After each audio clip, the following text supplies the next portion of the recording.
who's a communications advisor for Doctors Without Borders, joining me live from South Kivu in the DRC.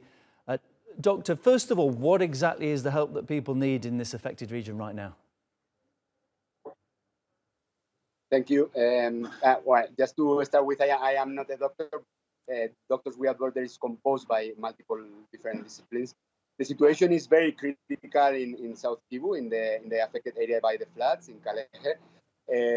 Hundreds of people have died, as you were mentioning, but many others remain missing, and there is a very high number of injured people, as we have assessed in the health structures of the area. There are over 150 injured, who some of them need further care, and because the access has been heavily hampered due to the landslides, due to the floods, what we are trying to do in cooperation with the health authorities is to try to refer many of them to other more stable areas in the province where they can get a more sophisticated care. We have been doing it by boat since the weekend, but there is still, so far we have managed to evacuate 36 patients who were in a serious state, in a grave state, and we hope to continue being able to do that. Apart from that, what we are trying to do is to supply the health facilities in the area with medicines, with medical materials, to continue treating the lightly wounded people. And also we have provided body bags because there is a high number of casualties. But beyond that, the situation is very, very concerning because the floods have washed away complete villages. In the two most affected villages where we have been, nearly half and 3/4 of the houses were destroyed. The cattle has been lost, the crops, the fields. So people have now nothing. They have no food, they have no shelter, they have no basic items. So they need basically everything. And at the same time, it's very difficult to make the assistance arrive. And we're just seeing some of the pictures from the affected area, and it's obvious that a lot of the buildings there are little more than wooden huts. There must be an awful lot of people who've been left homeless.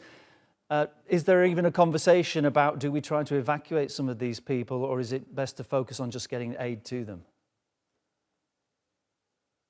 Well, we are a medical organization, and our most important objective is always to save lives. No? So the most important focus is now to try to provide the needed care to the people who are seriously injured, to refer them to a facility that can treat them properly.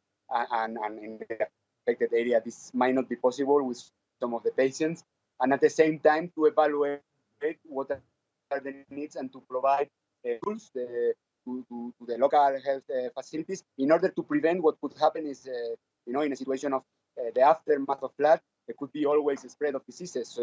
And we are talking about areas in eastern part of Congo that are facing one crisis after another. In South Kivu, for example, not very far away, already several thousands of people have been arriving in the last weeks, fleeing the conflict that is taking place in the neighboring province of North Kivu over the last year.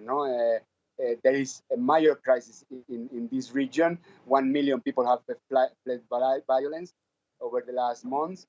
And already these people who are in a difficult humanitarian situation, they are in lack of many things. So this crisis with the floods now comes on the top of the other ones. No? So let's see how we can do our best, how we can manage to, in cooperation with the authorities and with other organizations, to try to provide the much needed assistance to the affected people. Igor, appreciate your time. My guest is Igor Garcia Barbero, communications advisor for Doctors Without Borders. Thank you.